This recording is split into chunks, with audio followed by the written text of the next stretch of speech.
একেবারে টাকার পাহাড়। গুয়াহাটির আমলার বাড়িতে ভিজিলেন্সের অভিযান চলে। দেখুন, টাকার পাহাড়, 92 লক্ষ টাকা নগদ উদ্ধার হয়েছে। সেই ছবি দেখাচ্ছি আপনাদের। মিলেছে কোটি টাকার উপরে সোনার গয়নার। সব মিলিয়ে কত মূল্যের সম্পত্তি উদ্ধার হলো, কিভাবে এই টাকা এলো আমলার বাড়িতে, কোথা থেকে এলো এই টাকা, আরো বিস্তারিত নিলয় জানাতে পারবে। নিলয়, আমলার বাড়িতে টাকার পাহাড়, কোথা থেকে কিভাবে এই টাকা এলো, কি জানা যাচ্ছে এখনো পর্যন্ত? সোনিয়া, শুধুমাত্র যা টাকা ছবিতে দেখা যাচ্ছে শুধু তাই না, যা অলংকারের কথা তুমি বললে সেই অলংকারে রয়েছে যা কিছু এখন আমি বলবো তা শুনলে কিন্তু চোখ কপালে উঠবে।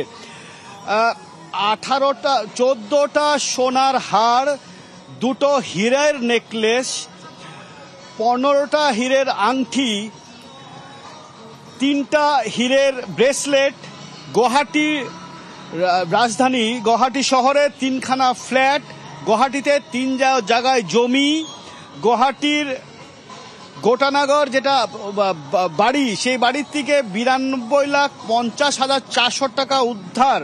আর বরপেটা যেখানে কর্মরত ছিলেন এসিএস অফিসার, রেভিনিউ অফিসার নুপুর বরা, সেখান থেকে 10 লক্ষ টাকা উদ্ধার হয়েছে। আর সেই সব সবুত হিসেবে কোর্টে প্রডিউস করা হয়েছে। এই মুহূর্তে কোর্টে রয়েছে নুপুর বরা আর মন্ডল সুরজিৎ ডেকা। ব্যাপারটা হলো যে জানতে চাইবো, এত টাকা, এত সম্পত্তির পরিমাণ কিভাবে, কোথা থেকে? এত টাকা, এত পরিমাণের সম্পত্তি শুধুমাত্র 6 বছর চাকরিতে 2017-18-তে পাস এসিএস উত্তীর্ণ করেছে, সিভিল সার্ভিস উত্তীর্ণ করেছে 13 নম্বর র্যাঙ্কিংয়ে।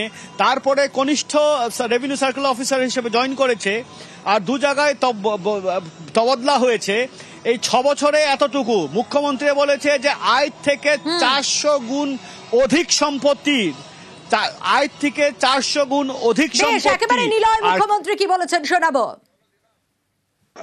নগদ টকা, সোণৰ গহনাও যথেষ্ট আমি পাইছোঁ। বৰপেটাত এখন সত্ৰৰ মাটি তেখেতে ইলিগেলি ট্ৰান্সফাৰ কৰিছিলে, আৰু লগতে মই CM ভিজিলেন্সৰ তদন্তৰো নিৰ্দেশ দিছিলোঁ। যোৱাকালি ৰাতি তেওঁ এটা টুৰিষ্ট লজত আছিলে, নহ'লে যোৱাকালি ৰাতি আমি পালোহেঁতেন। আজি ৰাতিপুৱা ঘৰ গৈ পোৱাৰ লগে লগে তালাচী চলাই আৰু ইমান টকা পইচা ধৰাত পৰে।